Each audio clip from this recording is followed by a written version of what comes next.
మామే వచ్చాక కావాలి. బెండకాయ పులుసు.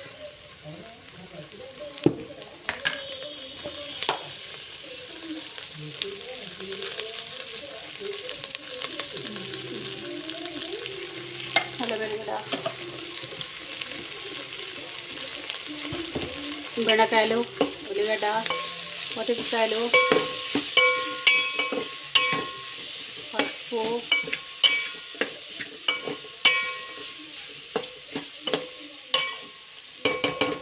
బెండకాయ పులుసు.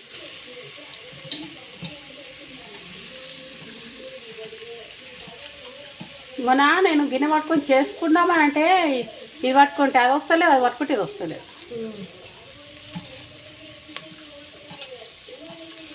బీరకాయ రోజు, బీరకాయ రోజు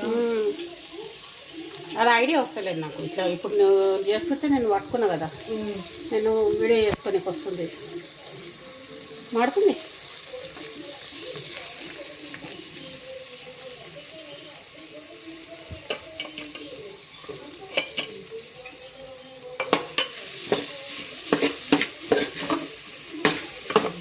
చాలామంది ఇప్పుడు అన్నీ ఏం ప్యాన్లు అంటారు వీటిని, నాన్ స్టిక్లు ఆన్ స్టిక్స్లు అంటున్నారు. కానీ పాతకాలంలో మంచి సిల్వర్ గిన్నెలలో గోలించుకుంటేనే బాగుంటుండే.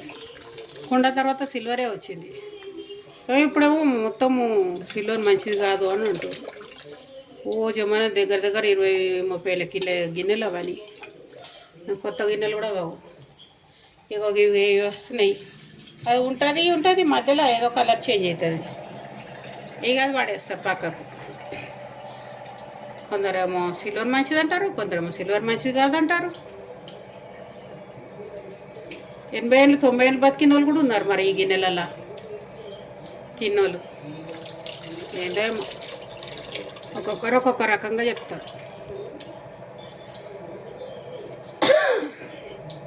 అయిపోయిందా? ఇది మసాలా, ఇది మసాలా కంప్లీట్. ఉప్పు వేసినావా? శనగపిండి వేస్తాను. ఇగో ఇది జర మసిలినాక శనగపప్పు వేస్తారట. కాదు పిండి శనగపిండి కలిపి అలాగేనండి, శనగపిండి వేస్తారు. జర నీళ్ళల్లో జారుడుగా కలిపి వేస్తారు. వాసన అయితే కమ్మగా వస్తుంది. మా మామయ్యకి నాకు మా ఆయనకి ఇష్టం. అలా ముగ్గురికే ఇష్టం. నాకు మా అత్త నాకు ఫ్రైడ్ ఇష్టం.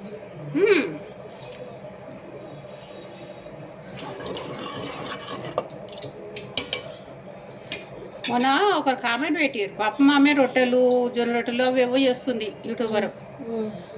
ఆమె వంటకు ఏంది పొయ్యి బాగాలేదు, నీట్గా లేదు, గిన్నెలు నీట్గా లేవు. పాపం ఆమె టెన్షన్ చూడాలి.